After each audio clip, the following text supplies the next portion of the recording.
और उसके बाद में यानी ये दूसरा पॉइंट हुआ अभ्यास, उपक्रम, उपसंहार, अभ्यास। तीसरा अपूर्वता। अपूर्वता यानी ये चीज और कहीं नहीं मिलती, गीता में शरणागति की बात नहीं स्पेसिफिकली। फल, फल भाव कहा गया है कि जो एक जगह पे आता है कि जो मेरे शरणागत होकर इस प्रकार करता है, अहम तो आप सर्व पापे भव मोक्षयिष्यामि, मैं मोक्ष कर देता हूँ इत्यादि। और क्या, ये तो सर्वाणि कर्माणि मयि संन्यस्य मत्परा अनन्ये नैव मयि संन्यस्य, ये तो सर्वाणि कर्म मुझे संन्यस्य करके मत्परा अनन्ये नैव योगेन माम ध्यायन्तो उपासते तेषाम् अहम समुद्धर्ता मृत्यु संसार सागर। जो शरणागत होते हैं उसका फल बता दिया कि मृत्यु संसार के सागर से वे पार चले जाते। तो क्या हुआ, यहाँ पे उसका फल भी बता दिया। अर्थवाद, अर्थवाद यानी उसकी प्रशंसा बीच बीच में आ जाएगी। उपपत्ति, आर्ग्यूमेंट बताए जाएंगे। ये 6 चीजें के बाद द्वारा निर्णय होता है कि गीता का तात्पर्य शरणागति। अच्छा, दूसरा व्यक्ति कहेगा नहीं, गीता का तात्पर्य है मोह के नाश में, वो भी है। प्रारंभ में कहते हैं कार्पण्य दोषो उपहत स्वभाव, धर्म सम्मूढ़ चेता में धर्म के बारे में सम्मूढ़ हो गया, तो अर्जुन कहता है। और एंड में क्या बोलते हैं, नष्टो मोह स्मृति लब्धा, भगवान कहते हैं कच्चित तेरा विभ्रम नाश हुआ है क्या, अज्ञान सम्मोह नष्ट हते। तो अर्जुन कहता है हाँ, धर्म मेरा फल भी मिल गया मेरे को, धर्म मोह वो नष्ट हो गया। और उसके बीच बीच में अगर आप ध्यान से देखें तो ये सब मिल जाएगा आपको। तात्पर्य यह है कि किसी ग्रंथ का निर्णय, क्या निर्णय है उस ग्रंथ का, इन विभिन्न बातों के माध्यम से पता लगाना पड़ता है। ये 6 इनको षड लिंग कहते हैं। और उसके बाद में उन्होंने यहाँ पर दृष्टांत दिए हैं। छांदोग्य उपनिषद में कैसे तत्वमसि का बार बार कहा गया है, तत्वमसि के बारे बताया गया है कि एक अद्वैत ब्रह्म ही सर्वत्र विद्यमान है। कोई दूसरे व्यक्ति हैं, देखिए विद्वान लोग अपने अपने ढंग से गीता का निर्णय करते हैं। और वो लोग कहेंगे कि देखिए, कोई बोलेगा अद्वैत वेदांत की, कहीं प्रारंभ में भगवान ने जो कहा है उसको वो लेके और अंत का लेके और अल्टीमेटली वो कंक्लूड करके कि अद्वैत वेदांत ही गीता का सार है। ये हम इस प्रकार से निर्णय करते हैं। श्रवण का उद्देश्य, जैसे मैंने अभी बात कर रहे हैं, श्रवण का उद्देश्य क्या है, इन 6 प्रकार से आप लोगों को यह निर्णय कराना कि वेदांत का उद्देश्य है अद्वैत ब्रह्म। बस, तो यह हुआ श्रवण। अब इसके कि मैंने आपको 6 बातें बता दी हैं, आप लोग देख लीजिएगा, उसमें कोई ज़्यादा कुछ है नहीं है। उसके बाद मनन। मननम तो श्रुतस्य, पढ़िए आगे आ जाइए, पन्ने पर लिख लिए 191 पे आइए। 191, आप पेज तो अलग अलग उसमें अलग होंगे। 191 पेज 108 होगा। मननम तो श्रुतस्य अद्वितीय वस्तुनो वेदांत अनुगुण युक्तिभिः अनवरतम अनुचिंतनम। मनन क्या हुआ, मनन का अर्थ हुआ कि जो अद्वितीय वस्तु यानी पर अद्वितीय ब्रह्म, अद्वैत ब्रह्म के बारे में सुना है, उसको वेदांत के अनुरूप, वेदांत के अनुकूल युक्तियों के माध्यम से, सहायता से निरंतर चिंतन करना। अनुचिंतन यानी फॉलोइंग चिंतन, जो बताया है वो चिंतन करना। देखिए, ये वेदांत में हमने पहले ही बात कर ली कि एक तो हम लोग अधिकारी, अधम अधिकारी मोस्ट ऑफ अस, और संघर्ष के ऊपर क्वेश्चन भी हुआ, डिस्कशन भी हुआ। उसके बाद दूसरा यह है कि श्रवण नहीं हो पाता।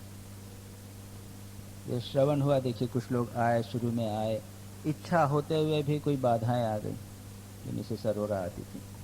कल उन्होंने फ़ोन करके स्वामी जी क्या करूँ, एक प्रॉब्लम हो गई, ऑफिस में फंस गई और मुझे आज बाहर जाना है।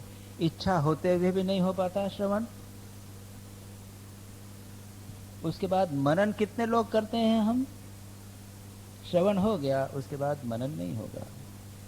इसको पढ़कर निरंतर उसी का चिंतन करते रहना पड़ेगा, अनवरत, कंटिन्यूस अनुचिंतन। अनुचिंतन जो पढ़ा है उसके बाद उसी का चिंतन। ये निर्णय हो गया अद्वैत ब्रह्म ही सत्य है, उसको बार बार उसी का चिंतन, उसी का चिंतन पुनः पढ़ना, रिपीटेडली पढ़ना, चिंतन चिंतन। यह हुआ मनन। और हमारे आचार्य, हम लोग ये वेदांत पढ़ा करते थे, हमारे स्वामी जी महाराज धीरेशानंद जी बड़े विद्वान थे, तो वो 3 महीने तक कोई एक ग्रंथ पढ़ाया, उसके बाद कहते चलो अब 1 महीना छुट्टी। छुट्टी नहीं है, पढ़ो, उसको मनन करके आओ, जो पढ़ा है उसको मनन करके फिर आना। केवल श्रवण श्रवण होता रहेगा, तुम रोज पढ़ते चले जा रहे हो, पढ़ते चले जा रहे हो, तो वो तो एग्जामिनेशन दे दिया, उसके बाद फिनिश, ऐसा नहीं होता है, मनन करना पड़ेगा। और एग्जामिनेशन भी क्या है, जब आप MBBS हम जानते हैं, MBBS हमने कर लिया, तब तक प्योरली थ्योरी था, उसको जब हमने प्रैक्टिस किया तब पता चला कि कितना डिफिकल्ट है, थ्योरी और प्रैक्टिस में कितना बड़ा अंतर है। वो जब आप प्रैक्टिस करेंगे तब उसको आपको मनन करना पड़ेगा, इसको अपने जीवन में धीरे धीरे उतारना पड़ेगा। तो मनन is constantly thinking about the same thing repeatedly. जो निर्णय आपको श्रवण से मिला है उसको कॉन्स्टेंटली करना। उसके बाद में निदिध्यासन, विजातीय देहादि प्रत्यय रहित अद्वितीय वस्तु सजातीय प्रत्यय प्रवाहो निदिध्यासनम। अब ये कंक्लूजन हो गया कि ब्रह्म ही एकमात्र सत्य है, अद्वैत, और मेरी आत्मा और परमात्मा एक हैं। ये हमने श्रवण करके क्लास में किताबों से पढ़कर, श्रवण के साथ में पठन भी आ जाता है, पठन श्रवण दोनों।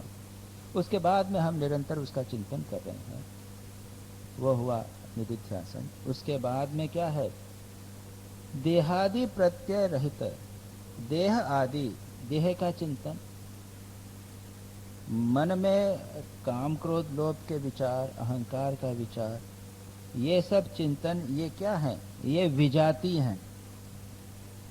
वो अद्वैत वेदांत से तो भिन्न है ना, विजाती हैं, is of the different category. उसको से हटाकर अद्वितीय वस्तु सजातीय प्रत्यय प्रवाह, अद्वैत वस्तु से संबंधित जो वस्तुएं हैं, सजातीय, उसके कैटेगरी के जो वस्तुएं हैं, उसका ही प्रत्यय, प्रत्यय यानी कंटेंट ऑफ कॉन्शियसनेस। तो मन में जो विचार उठते हैं, कंटेंट्स उठते हैं, they are called Pratyaya, content of consciousness. योग शास्त्र में भी आप लोगों ने पढ़ा होगा, तत्र प्रत्यय एकतानता ध्यानम, ध्यान की परिभाषा है कि हृदय में ध्यान, मन को लगाना, वो धारणा हुआ। अब हृदय में ही एक ही प्रत्यय, एक ही कंटेंट ऑफ कॉन्शियसनेस, एक तांता कंटिन्यूसली बना रहे, एक रामकृष्ण का या राम का चित्र बना रहे, या एक मंत्र बना रहे, या एक आइडिया बना रहे, वो फ्लक्चुएट न होवे, उसको हमने कहा था ध्यान। प्रत्यय यानी कंटेंट, वहां भी प्रत्यय शब्द आता है, यहाँ भी प्रत्यय है, सजातीय प्रत्यय, उसी प्रकार का प्रत्यय कंटिन्यूसली बना रहे, प्रत्यय प्रवाह, इसी को कहते हैं निदिध्यासन। ज्ञान योग में, वेदांत में इसे निदिध्यासन कहते हैं, और उसी चीज को योग में ध्यान कहते हैं। डिफरेंस यहाँ पर यह है कि यह जो निदिध्यासन है, ये एब्स्ट्रैक्ट आइडिया का कंटिन्यूएशन है, वहां पे कोई रूप नहीं है या नाम नहीं। योग शास्त्र में तो रूप भी हो सकता है, नाम भी हो सकता है, आइडिया भी हो सकता है, किसी भी चीज पर। आपने बोला पूरा अपने 3rd चैप्टर जो विभूतिपाद में कितना वर्णन किया है कि हाथी के बल पर ध्यान कीजिए, नक्षत्रों पर ध्यान कीजिए, अपने संस्कारों पर ध्यान कीजिए, तो एब्स्ट्रैक्ट कंटेंट ऑफ कॉन्शियसनेस भी हैं, ग्रॉस भी हैं। किसी रूप का ध्यान कीजिए, किसी नाम का ध्यान कीजिए, ये ग्रॉस हो गए। आइडियाज का, अहिंसा पर विचार कीजिए, दे आर सटल। तो कंटेंट ऑफ कॉन्शियसनेस यहाँ पर जो है वो सटल है, एक विचार है, एक आइडिया है कि ब्रह्म ही एकमात्र तत्व है, सत्य है। अद्वैत ब्रह्म ही एकमात्र सत्य है। इस आइडिया को कॉन्स्टेंटली बनाए रखना, ये हुआ निधिध्यासन। ठीक है, आगे चलिए। समाधि। समाधि ही द्विविधः, स्वविकल्पकः निर्विकल्पकः च इति। समाधि दो प्रकार की, और जो यहाँ पर पातंजल योग सूत्र को नियमित रूप से जिन्होंने सुना है वो लोग, उनके लिए तो कुछ नहीं, वो तो 7 प्रकार की समाधि जानते हैं। क्यों भाई, ठीक है ना? है? आप लोग तो बहुत सारे पातंजल योग सूत्र को अटेंड किए हैं, हैं? वहाँ 7 प्रकार की समाधि। विचार, वितर्क, न सविचार, सवितर्क, निर्विचार, निर्वितर्क। उसके बाद में है सानंद और सस्मिता, ये 6 हुई। उसके बाद में हुई निर्विकल्प समाधि, यानी वो को निर्बीज समाधि। ये सभी समाधि और निर्बीज समाधि, 7 प्रकार की समाधि का वर्णन है वहाँ पे। यहाँ पर कहते हैं 2 प्रकार की समाधि, द्विविधा, सविकल्प समाधि और निर्विकल्प समाधि। विकल्प यानी ऑसिलेशन इन द माइंड, जैसे कहते हैं ना, तो मन क्या फंक्शन क्या है? संकल्प विकल्पात्मक मन, कहते हैं ना, संकल्प विकल्पात्मक मन है। तत्र सविकल्पको नाम ज्ञात्री ज्ञान आदि विकल्प लयान अपेक्षया अद्वितीय वस्तुनि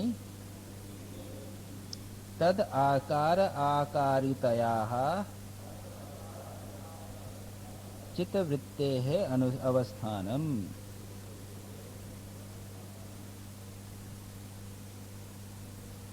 यहाँ पर क्या हुआ? मन की 3, जब कहीं वस्तु को हम जानते हैं, इसको जाना मैंने, तो इसमें 3 वस्तुएं होती हैं। एक तो मैं जानने वाला, ज्ञात्री। दूसरा ये ज्ञेय, ऑब्जेक्ट ऑफ नॉलेज, नोअर और जानने, ज्ञेय वस्तु। और तीसरा है ज्ञान। इसको बोलते हैं त्रिपुटी, वेदांत में त्रिपुटी, ज्ञाता, ज्ञेय, ज्ञान। तो जब हम किसी चीज को जानते हैं तो ये 3 चीजें रहती हैं, और जब हम किसी चीज का चिंतन करते हैं तब भी ये 3 चीजें रहती हैं। ध्याता, ध्येय, ध्यान। एक ऑब्जेक्ट है, मैं उसका ध्यान कर रहा हूँ, और ध्यान की प्रोसेस, ध्याता, ध्येय, ना, ये प्रोसेस जो चल रही है 3, ये तीनों चीजें वहाँ पर रहती हैं। तो यहाँ पर क्या कहा है कि जब ज्ञाता, ज्ञेय और ज्ञान आदि ये विकल्प हैं, ऑसिलेशन, तीनों चीजें जब तक रहती हैं और तब तक अद्वैत वस्तु का चित्तवृत्ति उसका आकार धारण करती है, लेकिन ये तीनों की डिफरेंस रहता है, तब जो समाधि होती है उसको सविकल्प समाधि कहते हैं। Absorption attendant with self-consciousness is that in which the mental state, taking the form of Brahman, the one without the second, rests on it, but without the merging of the distinction between knowledge, knower and the object of knowledge. समझ गया? यानी ब्रह्म का चिंतन हो रहा है, ब्रह्माकारा वृत्ति बन रही है, लेकिन जो जानने वाला है, जिसने ब्रह्म को जाना है, और जो जानने की प्रोसेस है, ये तीनों उसमें हो रही है। ये continuous, there is a oscillation between 3, लेकिन फिर भी समाधि है, उसके बाहर कुछ नहीं है। ऊपर जो लिखा था ना विजातीय वृत्ति प्रवाह नहीं है, विजातीय प्रत्यय नहीं है। देहादि विजातीय प्रत्यय, हमारा बिजनेस का चिंतन नहीं हो रहा है, पॉलिटिक्स का चिंतन नहीं हो रहा है, देह का चिंतन नहीं हो रहा है, कर्म का चिंतन नहीं हो रहा है, केवल ब्रह्म का चिंतन हो रहा है। विजातीय प्रत्यय बिल्कुल नहीं है, सजातीय प्रत्यय ही है। और यहाँ पर जब इंटेंस ऑसिलेशन ये इनका होता है, तब इसको कहते हैं सविकल्प समाधि। उसके बाद में कहा है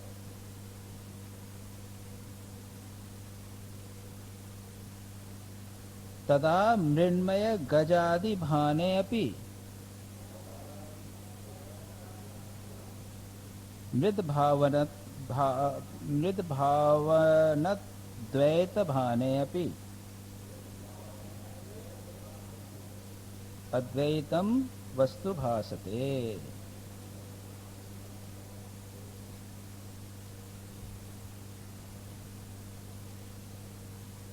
उस अवस्था में क्या होता है? सविकल्प समाधि में बड़ा अच्छा वर्णन है उसका। जैसे मिट्टी के हाथी आदि, हाथी, मिट्टी का हाथी का आप ध्यान कर रहे हो, तो मिट्टी के हाथी का भी ध्यान है और मिट्टी का भी ध्यान है। वहां पर ड्युअलिटी का भी बोध है और यूनिटी का भी बोध है। और इसका बड़ा सुंदर दृष्टांत श्री रामकृष्ण के जीवन में है, बहुत ही सुंदर। उन्होंने स्वामी विवेकानंद को स्पर्श कर दिया था। श्री रामकृष्ण स्वामी कहते थे कि सभी ब्रह्म हैं, ये गिलास भी ब्रह्म है, ये उसका कवर भी ब्रह्म है, ये थर्मोस भी ब्रह्म है। तो स्वामी विवेकानंद ने जब सुना तो हंसने लगे, ये क्या बात, कहाँ ब्रह्म और ये सब चीजें, इस फुलिशनेस। मजाक कर रहे थे, श्री रामकृष्ण ने उनको स्पर्श कर दिया। और श्री राम विवेकानंद ने एक्चुअली देखा कि जितनी भी वस्तुएं हैं, उनके साथ में वे ब्रह्म भी हैं। सड़क पर चलते हुए लगा कि मैं भी ब्रह्म हूँ, वो जो बग्घी आ रही है, घोड़ा आ रहा है, कैब आ रहा है, वो भी ब्रह्म है, हट नहीं रहे, वो तो दोनों ब्रह्म ही थे। नानात्व नाम रूप ही है और उसके साथ में ब्रह्म का भी कंटिन्यूअसली भान बना हुआ है। ये हुई सविकल्प समाधि। और ऐसा हो सकता है कंटिन्यूअसली, तो गुरु कृपा से हुआ उनको, और साधना से। और गुरु की कृपा बहुत इम्पोर्टेंट हो जाती है। साधना से हम आपको तैयार करें। श्री राम विवेकानंद को ज़्यादा समय तक कंटेन नहीं कर सके, धीरे धीरे वो समाप्त हो गए।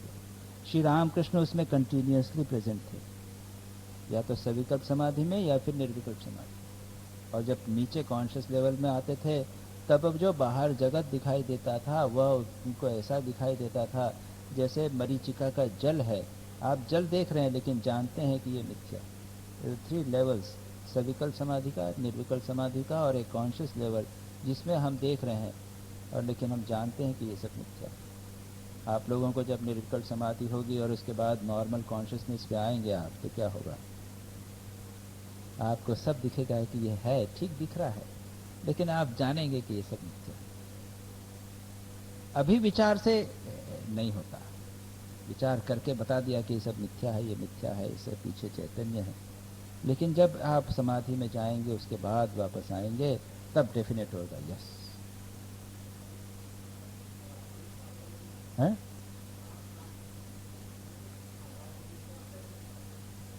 अब वो तो हम लोग, न तो हम लोग स्वामी विवेकानंद हैं, न तो आप स्वामी विवेकानंद हो, न मैं कोई विवेक स्वामी, वो श्री रामकृष्ण है। नॉट, नो नो नो, ठीक है, आ जाए। वो कहते हैं श्री रामकृष्ण, सचमुच अगर हो जावे तो फिर नहीं है। निर्विकल्प समाधि के बाद श्री रामकृष्ण का कहना है कि सामान्य जीव जीत लौट कर नहीं आता।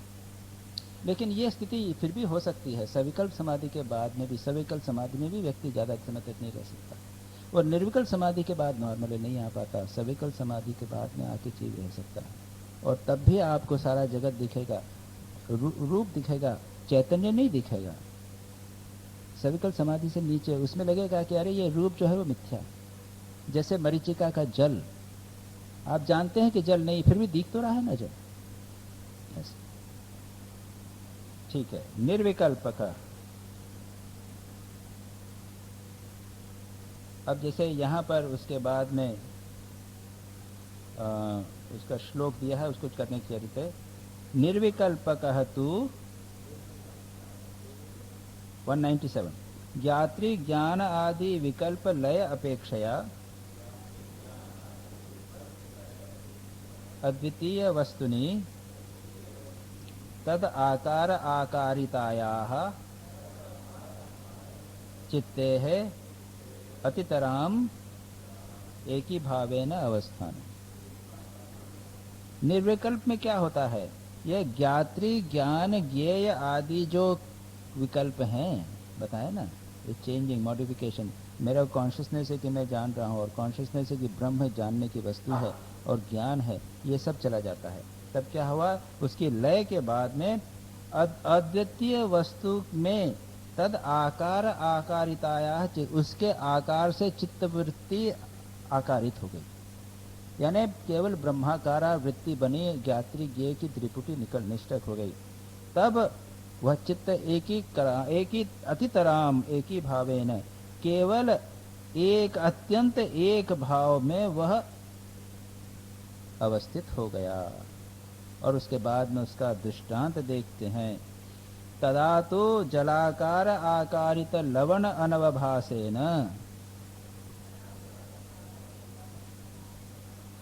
जलमात्र अवभासवत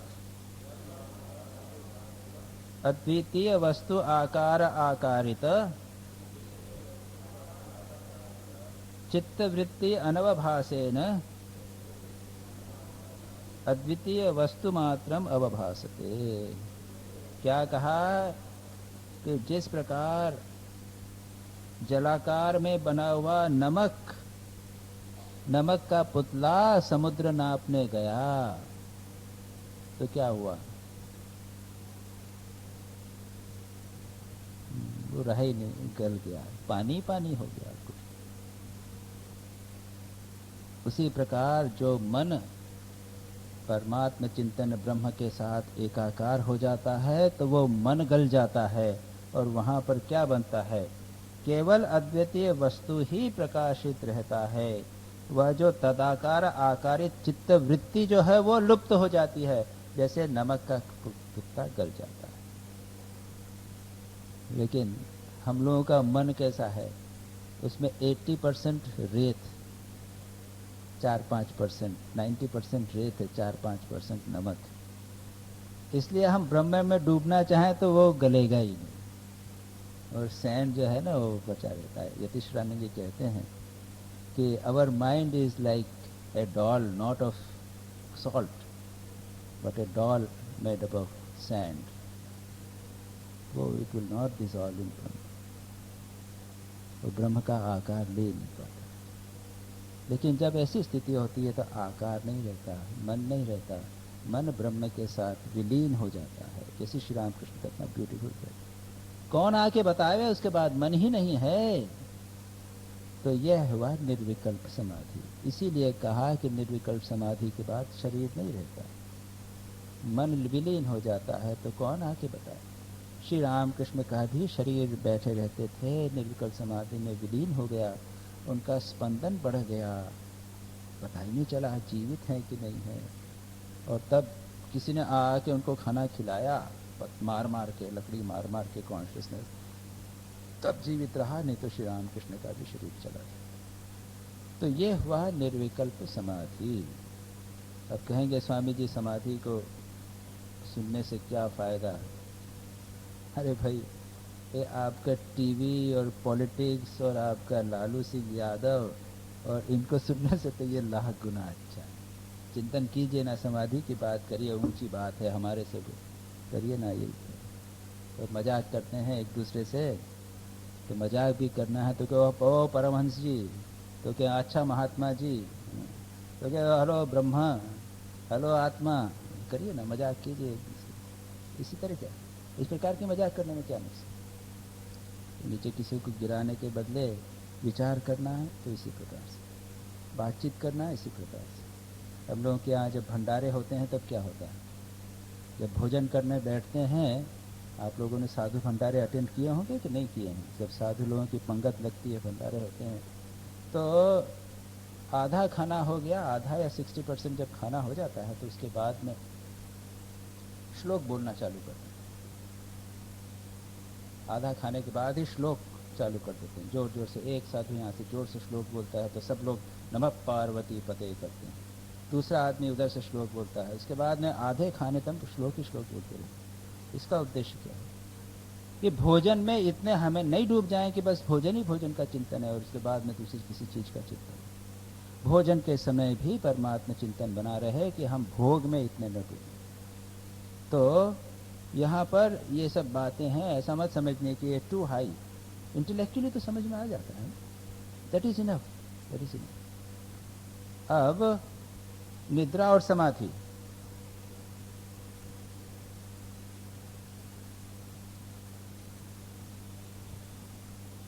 यार इसको छोड़ दें कि कोई बात नहीं। निद्रा के अंदर अज्ञान बना रहता है। और अब आइए निर्विकल्प समाधि के अंतरंग साधन, ये क्या है? ये तो वही है जो पातंजल योग से।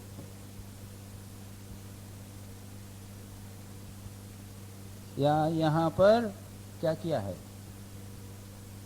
योग और वेदांत को मिला दिया गया। अस्य अंगानि यम नियम आसन प्राणायाम प्रत्याहार धारणा ध्यान समाधयः।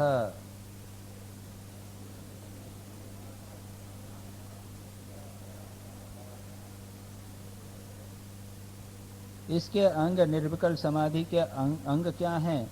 यम नियम आसन प्राणायाम प्रत्याहार धारणा ध्यान और समाधि। ये ठीक है? तो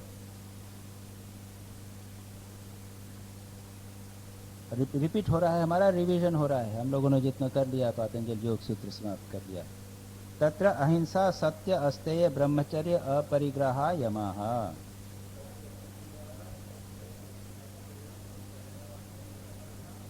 यम हो गए अहिंसा, सत्य, अस्तेय, ब्रह्मचर्य और अपरिग्रह।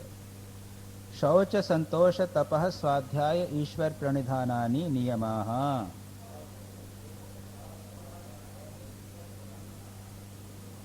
शौच शुद्धि, अंतर बाहर शुद्धि, देह मन की शुद्धि, संतोष, तपस्या, स्वाध्याय और ईश्वर प्रणिधान, ईश्वर की उपासना या शरणागति, ये नियम कहलाते हैं।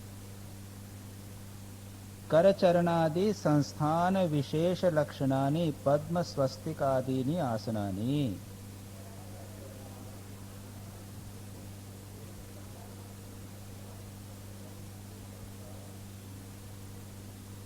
करचरण, हाथ और पैरों को विशेष रूप से रखना, ऐसे को बांध के रखना, ऐसे रखना है ना, इस प्रकार से ले जाना, ये जो करना है इनको आसन कहते हैं। कैसे, कौन से?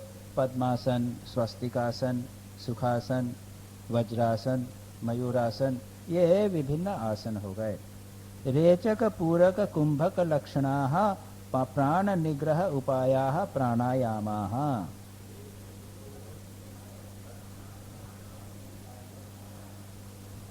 प्राणायाम में रेचक यानी सांस अंदर लेना, पूरक यानी सांस अंदर लेना, रेचक यानी सांस निकालना, कुंभक यानी सांस बंद करना। इन लक्षणों से युक्त जो प्राण निग्रह के उपाय हैं उनको कहते हैं प्राणायाम। इंद्रियाणाम स्वस्व विषयेभ्यः प्रत्याहरणम प्रत्याहारः।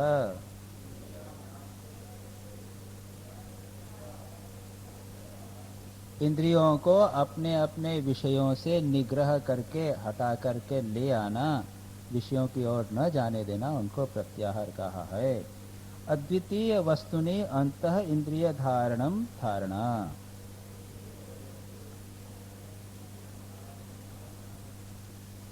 अब धारणा की परिभाषा आप लोग जिन्होंने योग सूत्र के प्रवचन सुने हैं वे जानते हैं। वहां क्या है?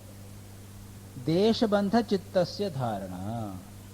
हृदय में, भ्रूमध्य में, सहस्रार में, नासिकाग्र में, कंठ में, किसी एक देश या स्थान पर मन को अंतः इंद्रिय यानी मन को देश चित्त को धारण कर रखना, उसको कहा था धारणा।